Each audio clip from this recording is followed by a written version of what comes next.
નમસ્કાર, હું આદર્શ છું. વેલકમ ટુ આદર્શ education society.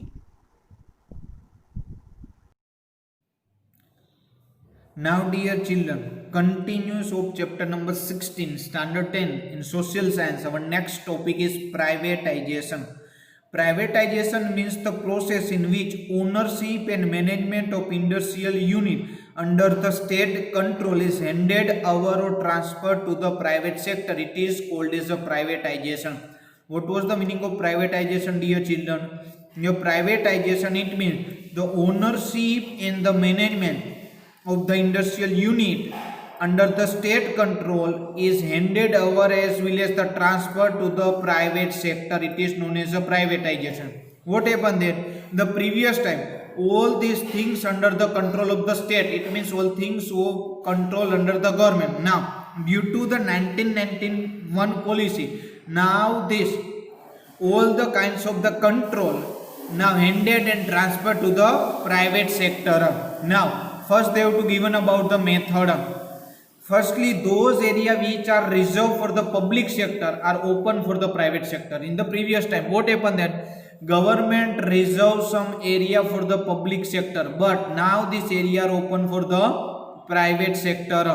Second, state keep the ownership of state-owned company under its control and give the charges of the management to the private company or state keep the management in its own hand and give the ownership to the private company. Now what happened that in the previous time all things owned and controlled by the state government. Now this due to this privatization, now the all kinds of the management as well as the charges to the given to the private company. Now all the things are under the control of the ownership of the private company. Now they have to given about the advantages of the private sector. First, there is an increase in number of production unit in industrial sector. Now what happened there, dear children? Due to the privatization, here the increase in the industrial sector of the production.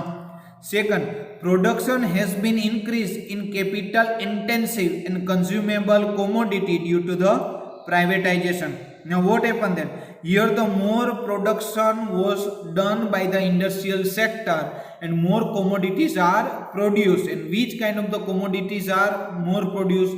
The commodity which have a great demand in the market and the customer have great demand in the market. This kind of the commodity was produced by the private sector and the more capital investment done by the private sector. Third, working capacity of public sector has improved due to the privatization of public sector enterprise. Now what happened? Whatever the working capacity of the public sector has improved due to the privatization of public sector enterprise. Now some disadvantages of privatization are given. First, economic power is centralized as a result of privatization, because of which evil of monopoly has increased. Now what happened there? In this privatization there was a chances of monopoly. Why?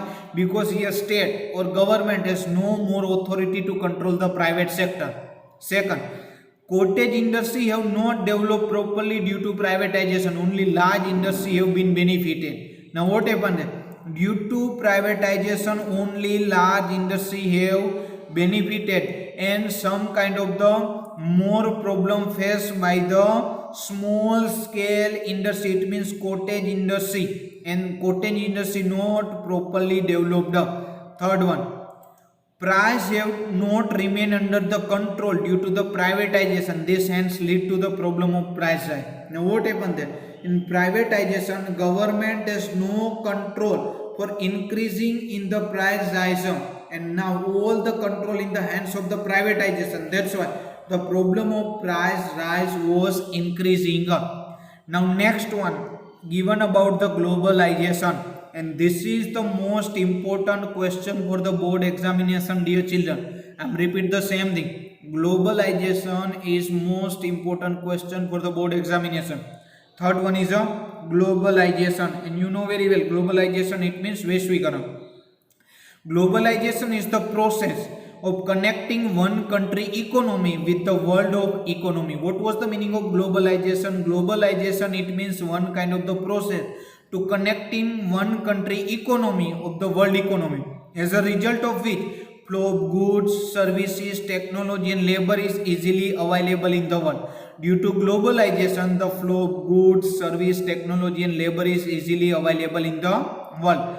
Now following are the improvement has taken place due to the globalization. First, obstacle of trade between two nations has been removed. Obstacle it means avroth. Now the trade between two nations is very easy. Whatever the obstacle are there due to globalization, this obstacle are removed.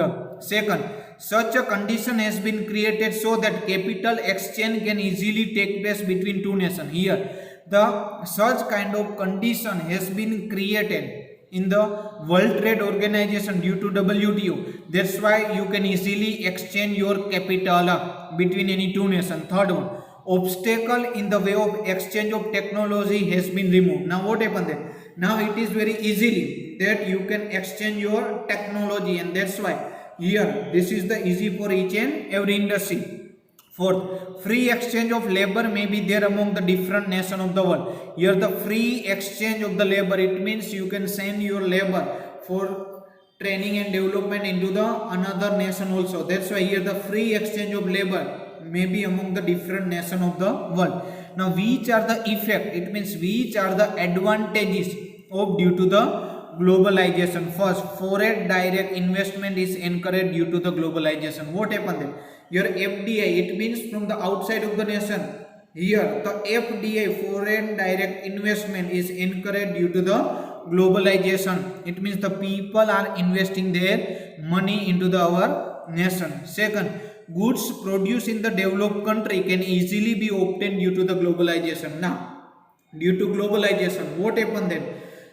From the all over the world, any goods is produced from the developed country are easily obtained or available into the our nation due to the globalization. Third one, developing country like India can withstand competition at international level due to globalization. Due to globalization, now what happened that any nation can stand with the world level competition at the international market. So India is also the standing in the world level competition market due to globalization. Now they have to given about the disadvantages of globalization. Expected success has not been attained in finding the solution to the problem of poverty, unemployment due to globalization. Due to globalization, poverty and unemployment problem is not solved, but this kind of the problem was what happened that day by day increasing.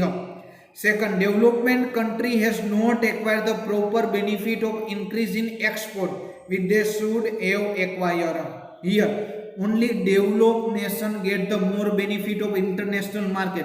Here, developing nation cannot given a more proper benefit for increase in exported due to the globalization. Why? Because they have a low quality goods product. That's one. Third, large scale industry have acquired more benefit while small scale industry have obtained the less benefit. In globalization, only large scale industry get the more benefit in the international trade market. Here, the small scale industry cannot compete in international trade market, and that's why a small scale industry get the less benefit in the globalization. Now here World Trade Organization is there. World Trade Organization was established on 1st January 1995. Dear children, which date the World Trade Organization was established? In the 1st January 1995, the World Trade Organization was established by the member of the nation of the United Nations. Here the member of the nation of United Nations.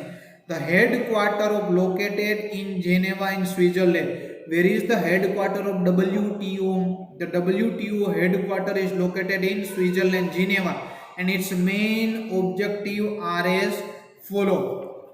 WTO, the main objective are as follow. First objective they have to given about to remove the obstacle of influence of the global trading, which is the first objective of WTO, to remove the obstacle it means avroth, influence of global trading. It means if any nation face any kind of problem in global trading, Then the WTO help to remove the any kinds of the obstacle of the global trading. Second, to remove the protection policy given to industry of country for the foreign trade. To remove the protection policy given by the industry of that country, it means you can easily doing the trade in the world market. Third, to coordinate with the global trade policy and economic policy. It means the any nation coordinate with the global trade policy as well as the economic policy. And fourth one, to solve the trade related dispute arising in the world. What happened that here the any kind of the dispute it means the problem happens into the world level for the trade, then this problem was solved by the WTO, World Trade Organization. Next, they have to given about the functions of the WTO, World Trade Organization. First, to set up the required structure for implementation of agreement related to multinational trade and agreement related to it. Now, what happened there? Here the one kind of the structure for implement the agreement related to the multinational trade. It means any industry can doing the multinational trade and this kind of agreement related to it. Second, World Trade Organization play a vital role for debate and negotiate for the multinational trade. Now what happened? If is there any kind of the problem for the World Trade Organization, then what happened that you can debate, it means you can communicate. आप debate कर सकते हो, चर्चा कर सकते हो and negotiate it means वाटाघाटो करना, बातचीत करके you can remove the any kind of the problem for the trading at the multinational level due to the World Trade Organization. Third, WTO encourage the unbiased international trade. Unbiased it means nipaksha. Now WTO try to work with any kind of the discrimination among the any kind of the nation, and you can do the easily doing the international trade at the world level. For different nations follow their own national policy, it observe them and suggest the required improvement. What happened that WTO given also the suggestion for the improvement of any nation policy, and WTO also doing the observation. That's why what happened that this all are the objective as well as the function of the WTO who work for the World Trade Organization for the international. Thank you for joining us.